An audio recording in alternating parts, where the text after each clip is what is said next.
crop, but also the weeds have to be at a certain height to be able to cut by this machine. So, I mean, I just, you know, in this spot here, you can kind of see the very high level of control of the thistles that were at that proper stage, right? Yeah. I mean, they're just absolutely, they were chopped off a month ago. They haven't regrown.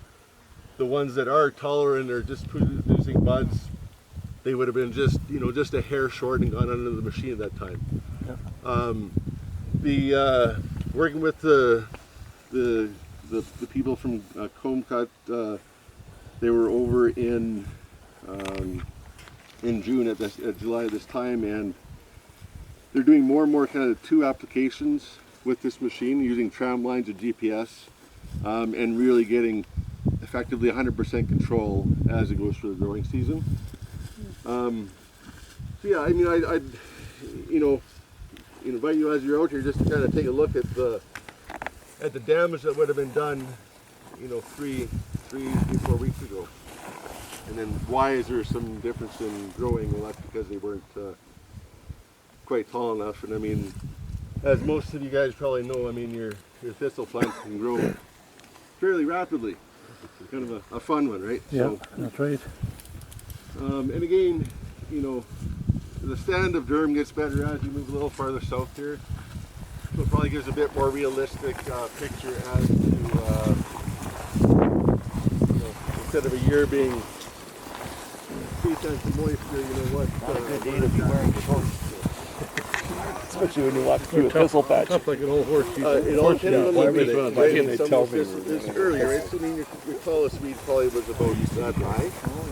And your crop height, you know, I guess it's, I'll mention the crop maturity or the evenness is a very important part of, you know, this operation, and also just the, you know, the evenness of the ground too. So you can get as close to the ground as you can or into the right depth.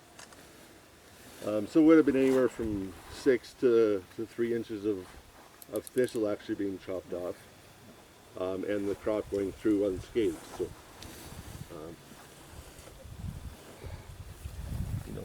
Yeah, I mean, you can find the thistles that are suppressed, and you can kind of look, you can kind of see a cut mark or at least a disease mark where they kind of were affected, and some that just weren't quite tall enough when we went over it. So, will it take other stuff like that out there? Anything that's not a grass, it'll, as long as it's at that, height that it goes to the machine. Can't transfer this stuff. Wild oats, that's next on the list, but at the moment, it will take control of wild oats. I did some lentils here last night too, but it's, you know, above the crop canopy later on in the season. So, yeah, so there we cut. So yeah, back to the question, how much we chop off is, you know, 4 or 6 inches depending on the height, right? Well, maybe. I guess any questions thus far? I mean, a lot of questions probably get answered over there as we continue going along here. So what do you, the cutting action, but it's not a cutting action, it's more of a ripping action? Well, it's a razor blade, right? So Oh, it is. it's more or less like a serrated razor blade in your knives, or whatever, but it's a solid blade without the separation. So it's, you know, all depending on kind of thickness of the stem, how fast you're going, the angle, how many plants are going through. It can either be a pure cut or just a serration where it, you know, affects it that way. Like there's a lot of plants that, you know, you can see there's chop stuff cut off. And an air razor, but you can change the angle of the blade. Absolutely, yeah. And the I'll show you guys over there. You know, you can adjust the angle to be very, very flat, which is more or less called 100% of stuff that goes through that is going to be chopped off.